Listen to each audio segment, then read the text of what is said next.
I need the cash tomorrow. My father commanded me, dumping my sister's $350,000 debt on me.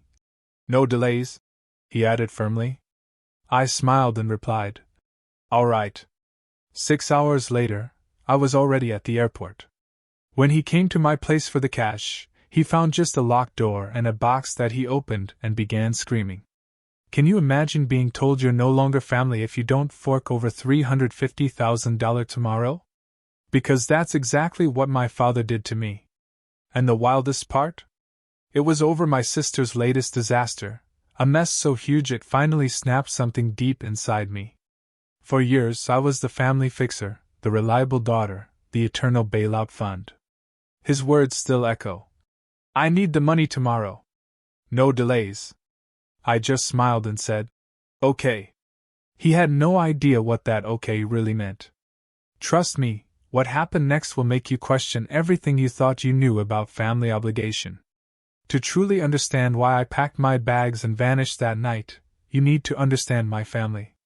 My father, John, built a moderately successful real estate business.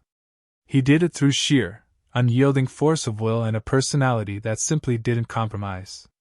He ran our family the same way he ran his business, with absolute authority, demanding immediate compliance.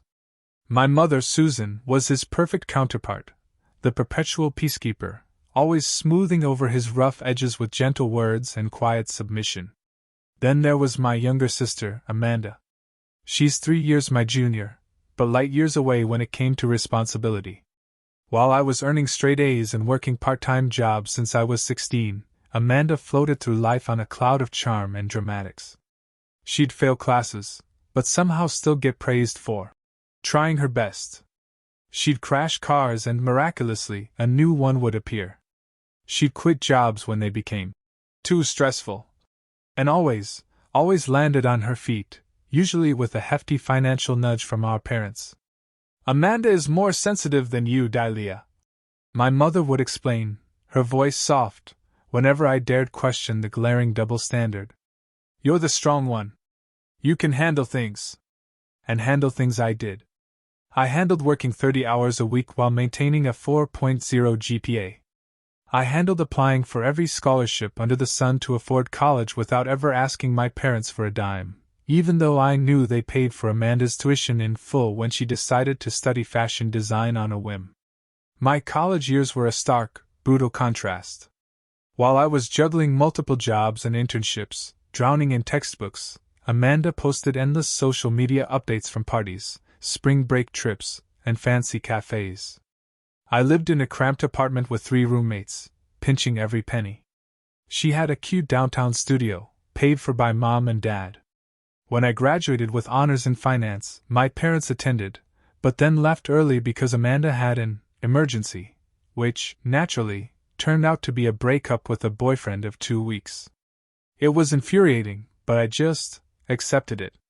That was just how things were. I built my career methodically at an investment firm, starting as an analyst and working my way up to senior advisor through consistent performance and countless late nights. By 29, I had saved enough for a down payment on a modest, but perfect, 2-bedroom home in a nice neighborhood. That house, my first real achievement, represented everything to me. Every extra shift, every vacation I never took, every dollar carefully saved instead of spent. It was my sanctuary, my testament to self-sufficiency. My relationship with Amanda, predictably, continued to deteriorate as we moved into our late 20s. While I was establishing real financial independence, her lifestyle continued to be subsidized by our parents, and increasingly by me. The first major bailout came 4 years ago, when Amanda decided to launch an online clothing boutique. She needed $15,000 for initial inventory, but she'd already maxed out her credit cards and been denied a small business loan due to poor credit. My father called me, not asking, but telling me to help your sister out. I transferred the money the next day, creating a payment plan that Amanda followed for exactly 2 months before the excuses started. The business, predictably, folded within a year. The second incident happened when Amanda got involved with a wealthy man who turned out to be married. There was a messy, public confrontation with his wife, and Amanda was sued for property damage and emotional distress. Another $20,000 of my savings disappeared to settle that case quickly and quietly. The third time, just 6 months ago, involved Amanda's extravagant apartment lease. She could no longer afford it after quitting her job at a fashion magazine because her boss was totally toxic. $35,000 gone, covering her lease termination, outstanding rent, and moving expenses. After that third bailout, something shifted. I finally had a serious conversation with my family. This is the last time, I told them firmly, my voice trembling slightly, during a tense dinner at my parents' house. I love Amanda, but I cannot keep funding her mistakes. I have my own financial goals. And what? My father asked, his tone making it clear there was only one acceptable answer. Could be more important than helping your sister? My future, I replied, feeling my hands tremble slightly under the table. I've been saving for years to take a sabbatical and travel. That money has a purpose. My mother jumped in with her usual placating tone. Of course, you deserve your trip, sweetheart. Amanda promises this is the last time she'll need help, right, Amanda?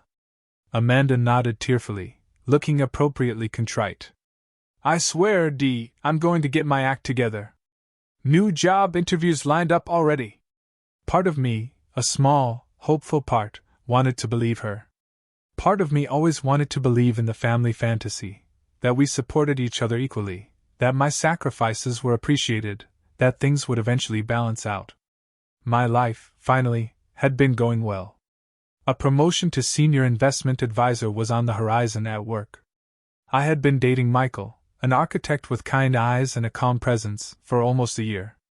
Most importantly, my travel fund was nearly complete. 5 years of careful saving for a dream I'd held since college, a year of exploring the world, experiencing different cultures, and finally, putting myself first. I had even created a detailed travel journal, mapping out my itinerary, researching local customs, learning basic phrases in various languages. Thailand would be my first stop, then Vietnam, Japan, making my way across Southeast Asia before heading to Europe. Every detail was lovingly planned, a reward for years of responsibility and hard work. For once, everything seemed to be falling into place. I should have known it was too good to last.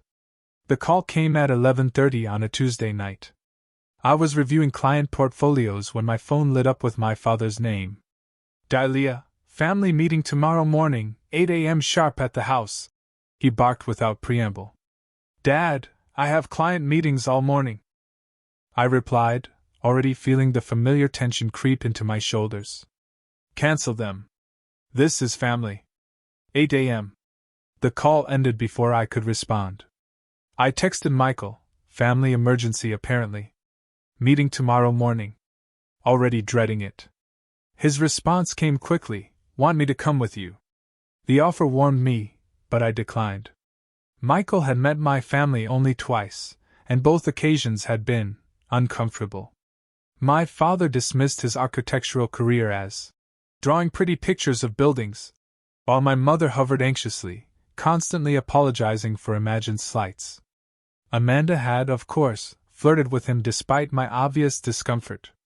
I wasn't ready to subject him to a full family crisis. I arrived at my parents' house at 7:55 the next morning, steeling myself as I walked up the familiar brick pathway. The moment I stepped through the front door, the atmosphere hit me like a physical force. My mother paced the living room, wringing her hands, offering me tea I didn't want. My father sat rigidly in his leather armchair, his face set in grim lines. Amanda was curled on the sofa, her eyes red and swollen, occasionally letting out dramatic sobs. What happened? I asked, remaining standing, my bag still slung over my shoulder. Your sister has gotten herself into a situation, my father began, his voice controlled but with an undercurrent of fury. Tell her, Amanda. Amanda looked up at me, her mascara smeared beneath her eyes. I made a mistake, Dee, she whispered, her voice breaking. Just tell me what happened, I said, already feeling my bank account draining in my mind. The story emerged between sobs and my father's impatient interruptions. Amanda had attempted to launch another boutique, this time a physical store in an upscale shopping district. She had been denied conventional business loans due to her previous failures, so she had turned to what she called private investors, but what were clearly loan sharks charging exorbitant interest rates. $350,000, my father finally stated, looking directly at me. That is what she owes, and they want it within 2 days. The amount hit me like a physical blow. $350,000? My breath hitched. Are you serious? What could possibly cost that much? Retail space renovation, premium inventory, marketing campaign, Amanda muttered, avoiding my gaze.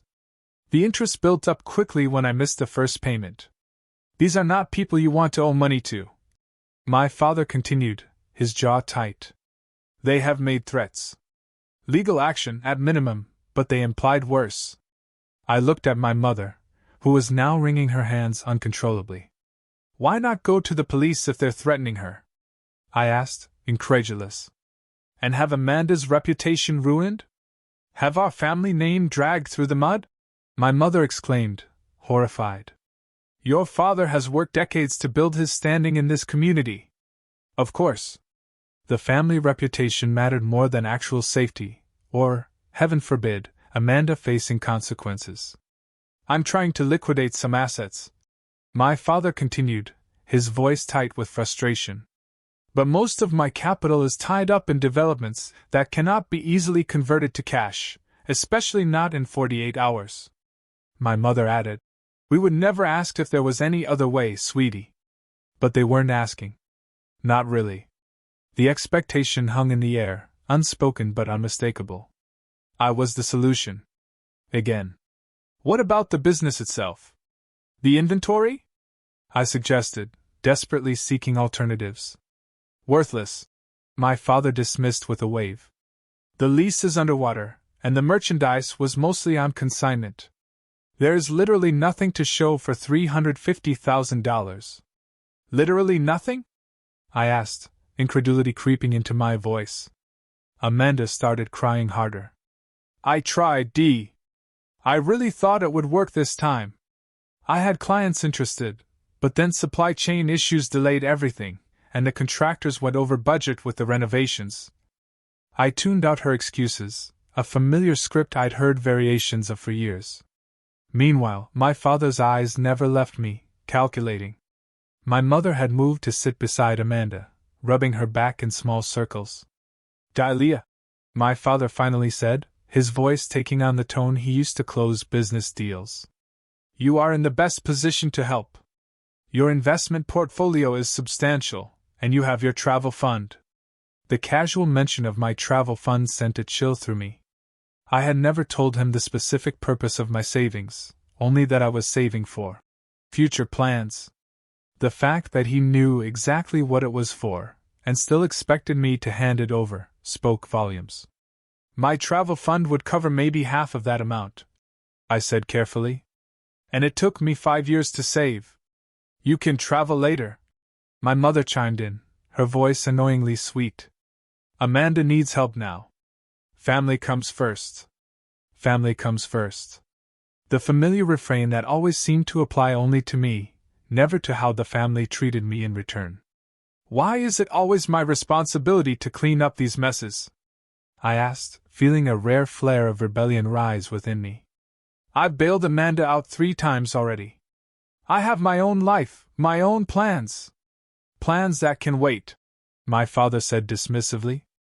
This is an emergency, Dahlia. Amanda's safety could be at risk. I looked at my sister, who had managed to compose herself enough to check her phone between sobs. Did you even try to solve this yourself before coming to me? Did you look into bankruptcy protection, negotiating a payment plan? Anything? There is no time for that. My father interrupted before Amanda could answer. These people want their money now. And that was when I knew, with absolute certainty, that nothing would ever change. This pattern would repeat endlessly throughout our lives. Amanda would create disasters, and I would be expected to sacrifice whatever necessary to fix them. The realization settled over me like a heavy blanket, smothering, but also, oddly clarifying. Something fundamental shifted inside me in that moment, though I kept my expression neutral. I need time to think, I said, reaching for my bag. I cannot just liquidate my entire investment portfolio instantly. You have until tomorrow morning, my father stated. Not a request, but a command. As I turned to leave, Amanda finally looked up from her phone. I'm really sorry, Dee, she said, but her eyes held the same entitled expectation I had seen countless times before. I nodded without replying and walked out, the weight of their expectations following me like a shadow. I didn't even make it home before my phone rang again. My father, no doubt calling to ensure I was already working on the money transfer. Dahlia. I expect solutions, not evasion, he said immediately when I answered. I'm trying to figure out what is possible, I replied, parking in front of my house. $350,000 is not pocket change, Dad. I cannot just withdraw that on a whim. This is not a whim. This is your sister's well-being. His voice hardened. I need the money tomorrow. No delays. Dad, be reasonable. Even if I agreed to this, which I have not, financial institutions have withdrawal limits. There are processes. Figure it out. He cut me off. You work in finance. Use your connections. I took a deep breath. What about other options? You could take a second mortgage on your house. Amanda could sell her car, her designer wardrobe. His laugh was cold. The house is already leveraged for business purposes, and Amanda's possessions would barely make a dent in this amount. Then what about a formal loan from a bank with you as co-signer? No time, and a paper trail would complicate things. Translation: he didn't want official documentation of this disaster. Image management, as always. Dad, I said carefully, this is my future. We are talking about my entire savings. And what is more important? Your vacation or your sister's safety? The way he framed it was manipulative, designed to make me feel selfish for any hesitation. It's not just a vacation, I insisted. It's a life plan I've worked toward for years. My entire career has been building to this sabbatical. So you can take selfies at tourist traps? He scoffed. Be serious, Dahlia. This is a real crisis. His dismissal of my dreams stung more than I wanted to admit. I could help with part of it. I offered as a compromise, maybe $50,000. You could cover the rest. This is not a negotiation, he stated flatly. Your sister needs $350,000 by tomorrow, and you are going to provide it. And if I can't, or won't? The words slipped out before I could reconsider. The silence on the other end was brief, but charged. Then you are not the daughter I raised. Family takes care of family, Dahlia. Your mother and I have given you everything. Put you through college, supported your career. I nearly laughed at the blatant revision of history. Dad, I put myself through college, scholarships and jobs. You paid for Amanda's education, not mine. We gave you a roof over your head growing up, food, opportunities. Basic parenting is not a debt I need to repay with my entire financial future, I replied, surprising myself with my boldness. I see how it is, he said, his voice dangerously quiet. When we need you, suddenly we're not good enough parents. After everything we have done, your mother is devastated by your selfishness right now. The emotional manipulation was so transparent that it almost lost its power. Almost. I need time to think, I repeated. 24 hours, Dahlia? Then I expect you at our house with the money, or don't bother coming at all. You will no longer be my daughter. The call ended, and I sat in my car, hands shaking. The ultimatum echoed in my head, no longer his daughter. The threat should have devastated me, but instead, I felt an unexpected wave of relief. I finally went inside, dropping my keys on the counter and slumping onto the couch. My phone immediately lit up with texts from my mother. Your father is just stressed, sweetheart. He doesn't mean to be harsh. Amanda is crying again. She feels terrible for putting you in this position. We know it's a lot to ask, but family always comes through for each other. Please call me back. We can figure this out together. The messages continued, alternating between guilt trips and placations. I silenced my phone and stared at the ceiling, feeling the weight of my family's expectations pressing down on me like a physical force. Later that evening, as I was researching what liquidating my portfolio would actually entail, my doorbell rang. My father stood on the porch, his face set in determined lines. "I thought we could discuss this like adults," he said, pushing past me into the house without waiting for an invitation. "There is nothing to discuss," I replied, closing the door. "You have made your position clear." He surveyed my living room with critical eyes before turning to face me. "I want you to understand the severity of the situation. These people Amanda borrowed from are not playing games. I understand perfectly. Amanda made terrible decisions and now expects everyone else to save her, as always." His face flushed. "You have always been jealous of your sister." The accusation was so absurd, I actually laughed. Jealous of what? Her inability to hold a job? Her mounting debt? Her complete lack of responsibility? Of her spirit, her creativity? The fact that she takes risks while you play everything safe? Those risks seem to be costing $350,000 at the moment," I pointed out. He waved a dismissive hand. "Money can be replaced, family cannot." "Exactly my point," I agreed. "Yet you are willing to disown me over money." He stepped closer, his voice lowering. "I need the money tomorrow. No delays. I have already told these people we will have it." The presumption was staggering. He had guaranteed my money without even speaking to me first. "You had no right to make promises on my behalf," I said, feeling a strange calm settle over me. "I had every right. I am your father. That does not give you ownership of my finances. It gives me the right to expect support in a family crisis," he shouted, his control finally slipping. "After everything we have done for you, this is how you repay us? With selfishness and arguments, when your sister could be in danger?" I looked at this man, my father. I really looked at him, perhaps for the first time in my adult life. I saw not the imposing figure of my childhood, but someone smaller. Someone who controlled through fear and obligation rather than respect and love. "I will think about it," I said quietly. "Now please leave. I need to make some calculations." He stared at me for a long moment, then nodded stiffly. "Tomorrow morning, Dahlia? 9 a.m. at our house with the funds. Or don't bother coming at all." After he left, I sat in silence for nearly an hour, thoughts racing through my mind. Then, with sudden clarity, I smiled and whispered to my empty living room. "Okay."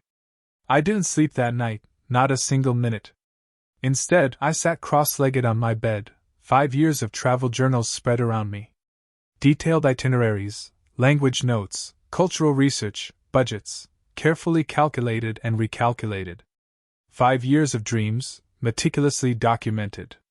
Tears fell occasionally as I flipped through the pages, but they weren't the desperate tears of someone trapped. They were mourning tears, acknowledging what was ending and what might be beginning. The wall opposite my bed featured a large world map with colorful pins marking my planned destinations. Thailand, Vietnam, Japan, Indonesia, continuing across continents. I had visualized this journey so many times, imagining myself growing, learning, discovering parts of myself that had never had space to emerge within the confines of my family's expectations. Around 3 o'clock in the morning, staring at that map, something crystallized within me. A realization so clear, it felt almost like a physical sensation. I did not owe them my future anymore. The constant weight of being the responsible one, the reliable one, the fixer, had been so normalized, I had never fully questioned it. But now, faced with the demand to sacrifice everything I had worked for, the absurdity of the pattern became impossible to ignore. Amanda would never change as long as she was shielded from consequences. My parents would never see me as anything but a resource as long as I allowed it. This cycle would repeat forever unless someone broke it. That someone would have to be me. The plan formed with surprising speed and clarity. Not just an emotional reaction, but a strategic decision. I would not give them the money. I would not show up for the 9 a.m. ultimatum. I would not continue to participate in this dysfunction. I would disappear. Not forever, not burning every bridge, but long enough to establish boundaries that had never before existed in my family. I would take the journey I had planned, starting immediately rather than waiting for the original departure date 3 months from now.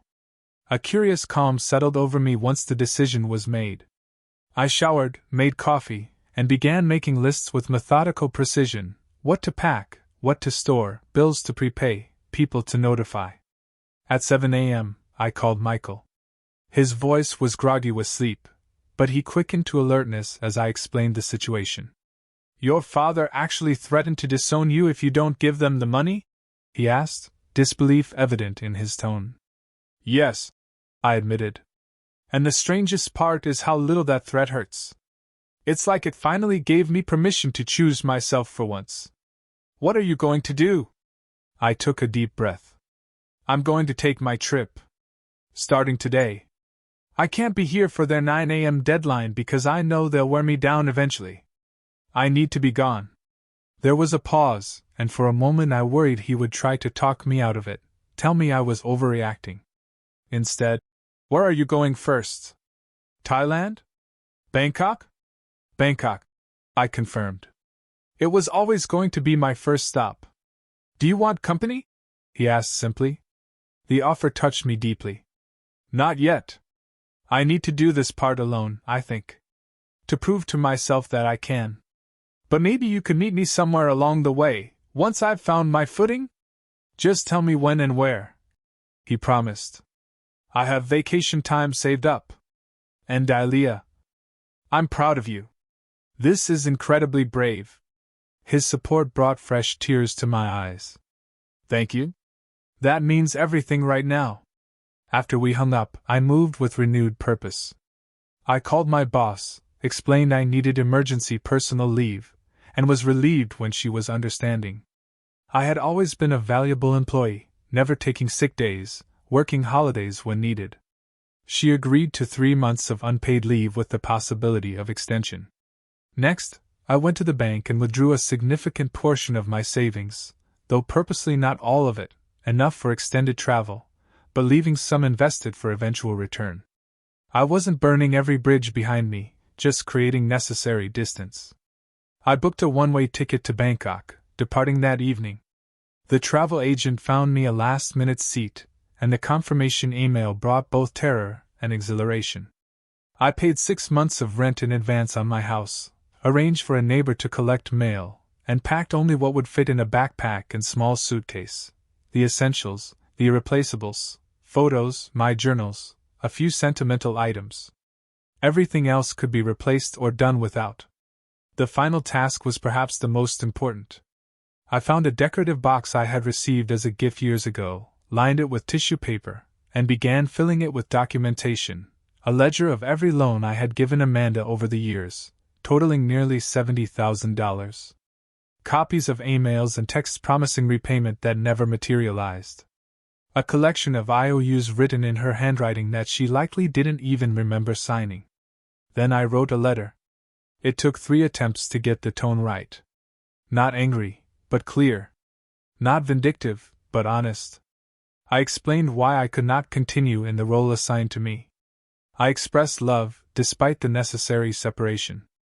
I documented the pattern of exploitation without accusation. I did not reveal my destination but left open the possibility of future contact once boundaries were established. I signed it simply, Dalia, rather than the usual, Love, Dalia, that had ended every communication with my family since childhood. A small but significant shift. The box was wrapped carefully with a simple ribbon, a final gift to a family that had demanded so many. I placed my spare house key on top. At 4 p.m., my phone rang again. My father. "I expect to see you at 9 a.m. with the money," he stated without greeting. I took a deep breath and replied with perfect calm, "Okay." I could hear the surprise in his momentary silence, followed by satisfaction. Good. Your mother will make breakfast. Sounds nice, I said, my voice betraying nothing of my plans. After hanging up, I immediately turned off my phone, removed the SIM card, and slid both into a drawer.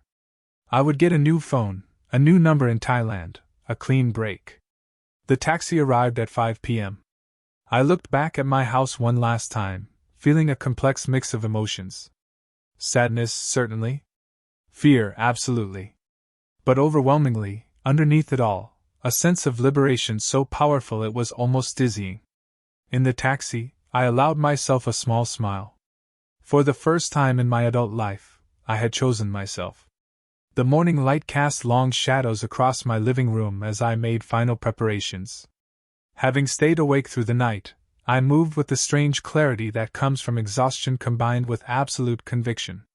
Each item I packed had been carefully considered, each document secured, each loose end tied up as neatly as possible. I had already withdrawn my savings, converting some to traveler's checks and prepaid international cards. The rest distributed between different accounts that could be accessed globally.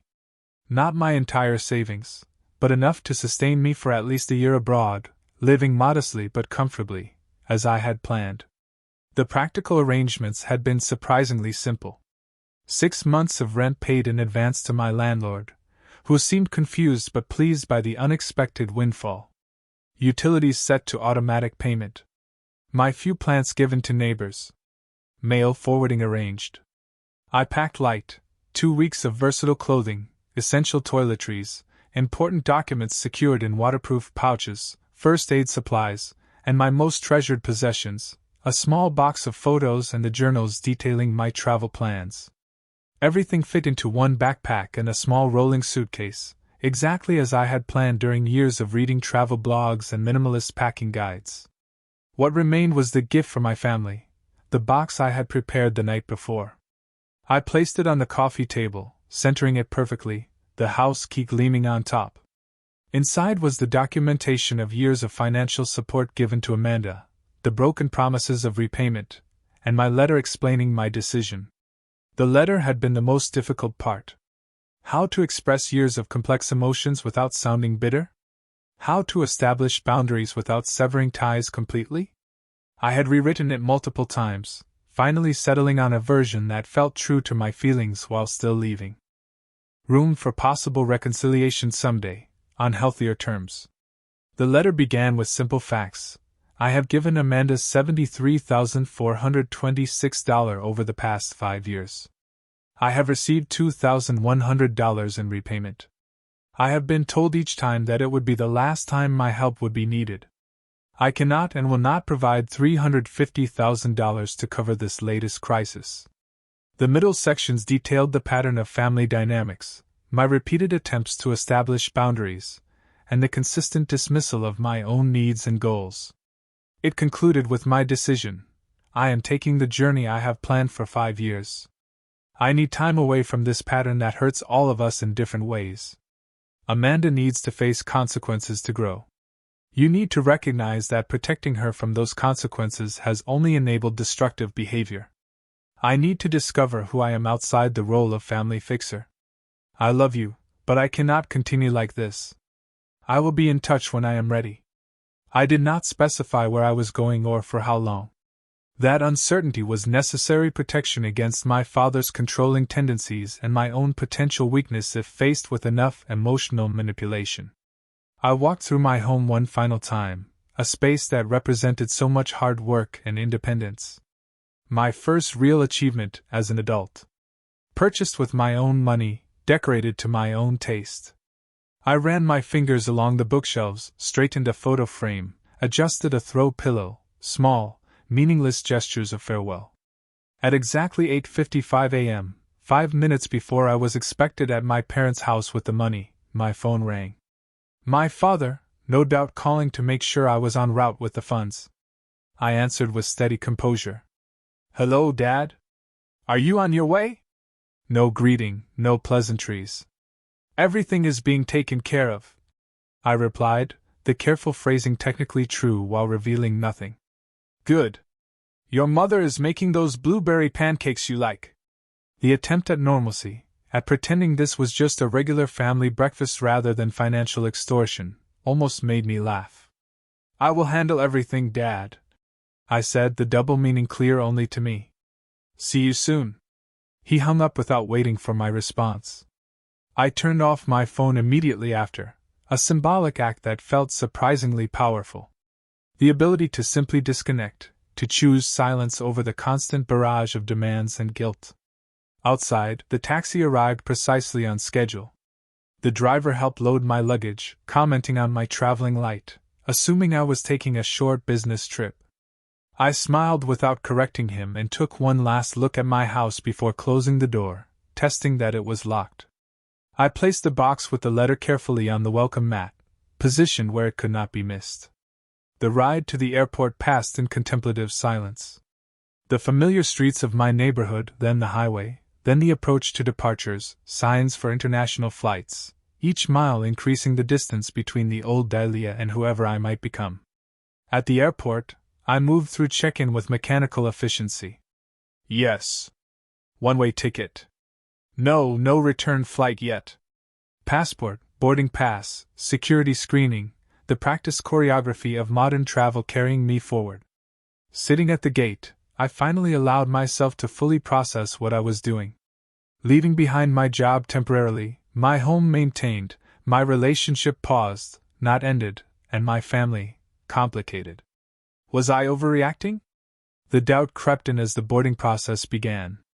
$350,000 was an enormous sum, but was it worth this dramatic exit? Then I remembered my father's dismissive tone when discussing my dreams. The casual way he expected me to surrender 5 years of planning and saving. The complete absence of gratitude for past help. The threat of disowning me for having boundaries. The years of enabling Amanda's irresponsibility while demanding perfect responsibility from me. No, this was not an overreaction. This was long overdue self-preservation. My seat was by the window, offering a view of the fading American landscape as we took off. As the plane gained altitude, I imagined my father arriving at my house, expecting to find me with a check in hand, perhaps contrite for my earlier resistance, finding instead a locked door and a box of truths never before assembled so clearly. I could picture his face as he read the letter, the initial anger, the sputtering indignation, the disbelief that I had actually defied him, the slow realization that his control had limits. Somewhere over the Pacific, I sent a single text to Michael from the airplane Wi-Fi, using my tablet to avoid turning on my phone. I did it. I'm free. His response came minutes later, safe travels. The world is waiting for you. So am I, whenever you're ready. I leaned back against the headrest, closed my eyes, and for the first time in days, I slept peacefully. 9 a.m. arrived at my abandoned house with predictable results. My father, punctual to a fault, pulled into the driveway, expecting to find me waiting with the money, perhaps apologetic for my earlier reluctance. Instead, he found a locked door, my car conspicuously absent, and a box placed precisely in the center of the welcome mat. I learned the details of what happened next from Michael, who heard from a mutual friend who lived 2 houses down from me. According to this neighbor, my father knocked repeatedly, then tried calling my phone, growing visibly agitated when it went straight to voicemail. Eventually, he noticed the box with the key on top. He opened it there on the porch and began reading the contents. His face reportedly transformed from annoyance to disbelief to pure rage. He shouted my name loud enough to draw attention from people walking their dogs. He slammed his fist against my front door, causing the decorative wreath to fall to the ground. "She cannot do this!" he yelled to no one in particular. "She cannot just leave!" But I had done exactly that.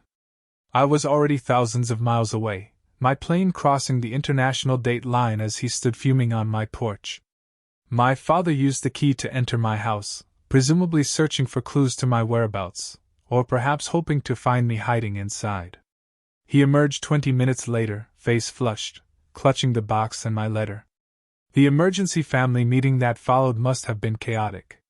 My mother called Michael in tears, asking if he knew where I was, if I had mentioned any crazy plans. He truthfully told her he knew I needed space and respected my decision, but offered no details about my location.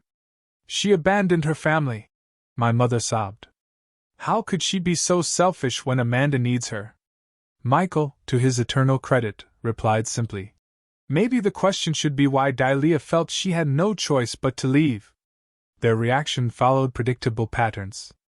My father raged, threatened to report me missing to the police, though as a 32-year-old adult who had left a clear explanation, there was nothing to report. My mother alternated between tears and increasingly desperate attempts to locate me. Amanda, according to Michael, seemed more confused than anything, genuinely baffled that I had refused to rescue her yet again. The deadline for Amanda's debt came and went. What happened next was necessary, though difficult. Without my bailout, my father was forced to liquidate 2 investment properties he had been holding for appreciation. The sale, rushed and below market value, covered most, but not all, of the debt. The remainder came from my parents' retirement savings, a fact that Michael reported with no small amount of satisfaction. They had the resources all along, he told me during one of our weekly secure email exchanges. They just preferred to use yours instead. My first days in Bangkok were a strange mixture of exhilaration and guilt. The vibrant chaos of the city provided constant distraction. The humid heat and unfamiliar sounds created a sensory experience so different from home that it was impossible to dwell too much on what I had left behind. I stayed in a modest but clean hotel in a neighborhood away from the main tourist areas, eating street food, visiting temples, and slowly adjusting to the reality of what I had done. Each morning brought momentary panic, followed by growing confidence. I was managing. I was surviving. Eventually, I began to believe I might actually thrive. I established routines, morning tea at a local shop where the owner gradually began recognizing me and practicing his English, afternoons exploring different districts of the sprawling city, evenings writing in my journal, processing the complex emotions that surfaced in quiet moments. The guilt never disappeared entirely, but it evolved into something more nuanced than simple regret. I recognized it as the programmed response of someone trained since childhood to put others' needs first, to see personal boundaries as selfishness. With distance, I could begin to examine these patterns objectively. After 3 weeks, I sent my first email to Michael using a secure account created specifically for our communications. I shared practical details, my safe arrival, my accommodations, my initial impressions of Thailand. I asked about his life, his work, careful to avoid direct questions about my family that might put him in an awkward position. His response came within hours, warm and supportive, without pressure. He shared news of his latest architectural project, mentioned a book he was reading that reminded him of me, and only at the end offered limited information about my family. Your parents came by my apartment looking for you last week. I told them what I knew, which is that you are safe and needed space. Your father made some threats about legal action for hiding you, but obviously that went nowhere since you are an adult who left voluntarily. Amanda has apparently taken a job at a department store. Entry-level retail. Your mother mentioned it as if it were a tragedy, but it sounds like a positive step to me. The news about Amanda surprised me. She had always considered retail work beneath her, despite her fashion interests. Perhaps necessity was finally pushing her toward responsibility. Over the following months, I settled into a nomadic rhythm, moving through Thailand as originally planned, then to Vietnam, Cambodia, each destination on my meticulously researched itinerary. I found temporary work teaching English to supplement my savings, created a travel blog under a pseudonym that gradually gained a small following, and experienced the growth I had always hoped this journey would provide. Michael and I continued our correspondence, his updates about home carefully curated to provide information without pressure. Through him, I learned that my father had been forced to downsize his business operations, that my mother had taken a part-time job for the first time in decades to help with finances, and most surprisingly, that Amanda had kept her retail position, even receiving a small promotion to assistant manager. The family dynamics have shifted, Michael wrote 6 months into my journey. Without you as the safety net, They are all adapting in ways they probably should have years ago. I read his words sitting in a cafe in Kyoto, cherry blossoms drifting past the window, and felt a complex mixture of satisfaction and sadness. This was what I had hoped would happen, but the fact that it took my complete departure to catalyze change spoke volumes about how entrenched our dysfunctional patterns had been. Occasionally, I experienced moments of doubt. During a bout with food poisoning in a small town in Vietnam, lying alone and miserable in a guest house, I longed for the comfort of familiar faces. When celebrating my 33rd birthday with strangers at a hostel in Taiwan, I felt a pang of loneliness despite their kindness. But these moments passed, and each time I emerged stronger, more confident in my ability to navigate the world independently. The woman who had spent decades being reliable for everyone else discovered she could be reliable for herself as well. Michael joined me for 2 weeks in Japan, a slightly awkward but ultimately wonderful reunion that confirmed our connection had survived the separation. We parted with promises to meet again in Europe, our relationship evolving into something different, but perhaps more balanced than before. Almost exactly 9 months after my departure, an email arrived from an unfamiliar address. The subject line read simply, "From your mother." I stared at it for a full day before finding the courage to open it. The Paris cafe buzzed with morning conversations, the clinking of espresso cups creating a soothing backdrop as I opened my laptop.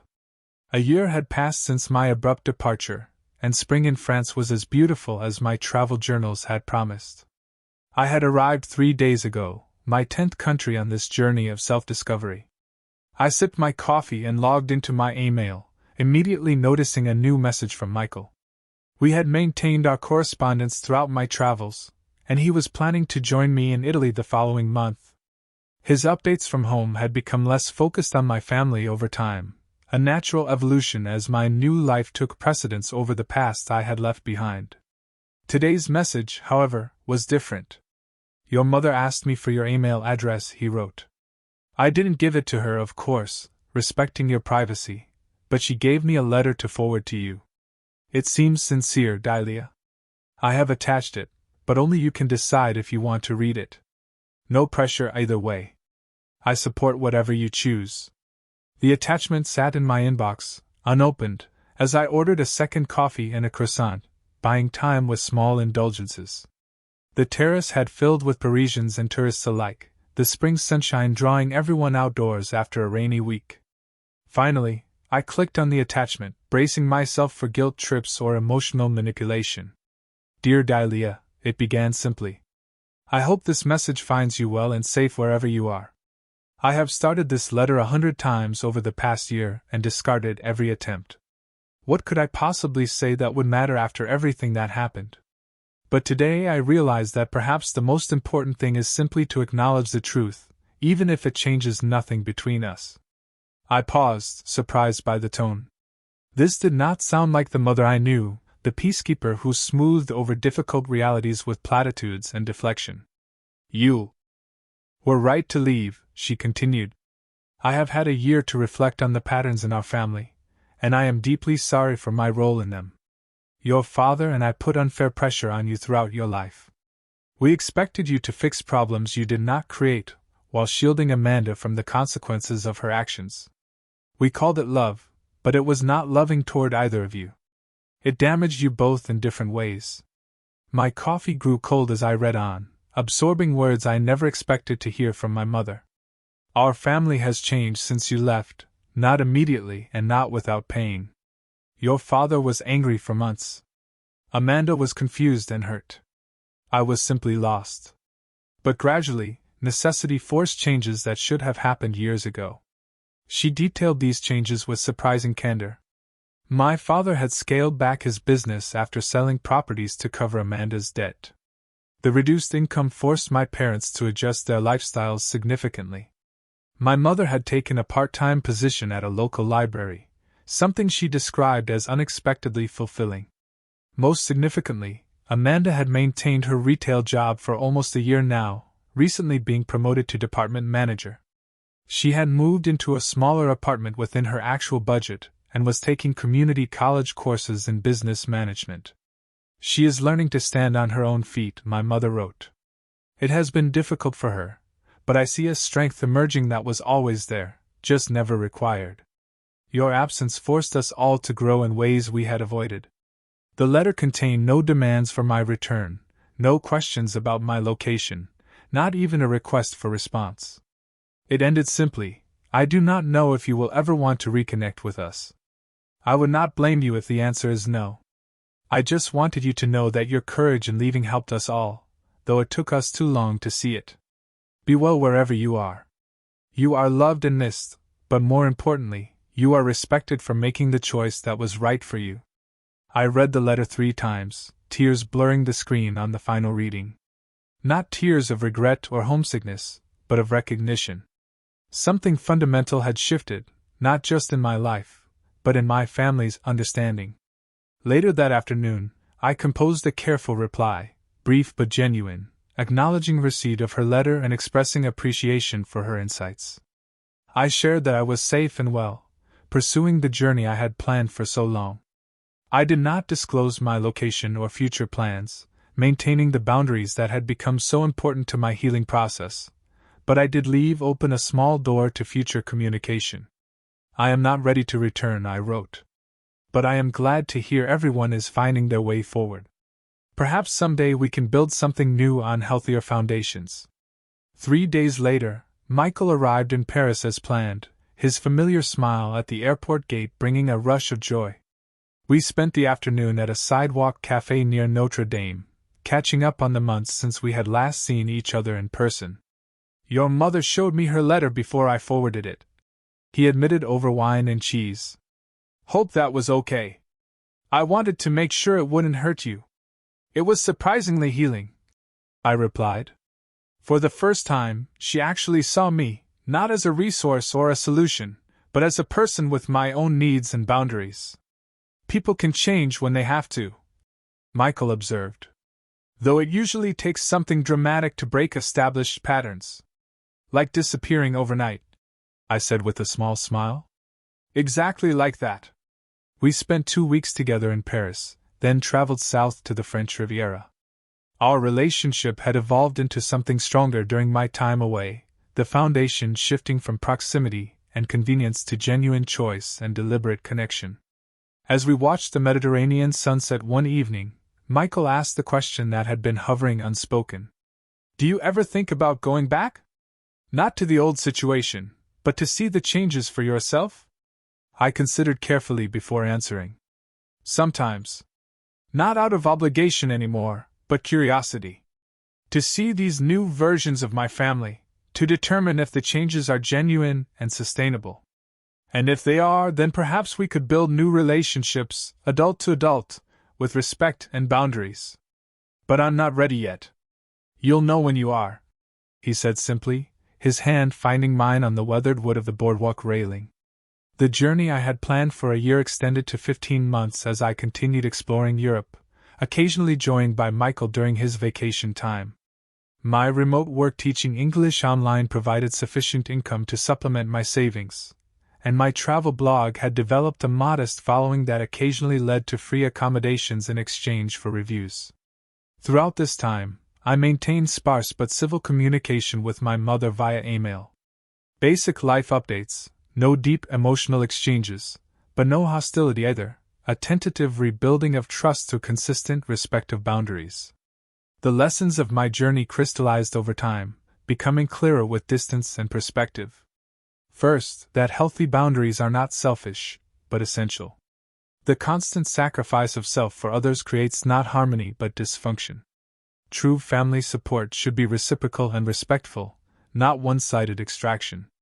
Second, that sometimes love means walking away. My departure, though painful, ultimately catalyzed positive change for everyone involved. Had I stayed and continued enabling the established patterns, we all would have remained trapped in our respective roles. Third, that self-care is not an indulgence, but a necessity.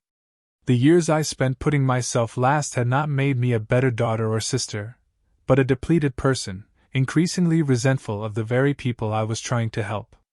Fourth, that healing sometimes requires radical change. The journey I took physically mirrored the internal distance I needed to establish, creating space to rediscover myself outside the confines of family expectations. Finally, that forgiveness does not require forgetting. I could acknowledge the positive changes in my family without erasing the history that necessitated my departure.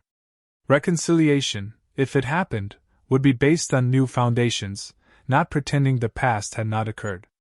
18 months after my abrupt departure, I received a wedding invitation via email. Amanda was getting married to a man she had met at her community college, described by my mother as stable, kind, and financially responsible, in what seemed a deliberate contrast to her previous relationships. The invitation represented a test of sorts. Could I return for a brief visit, maintaining my boundaries while acknowledging the growth that had occurred?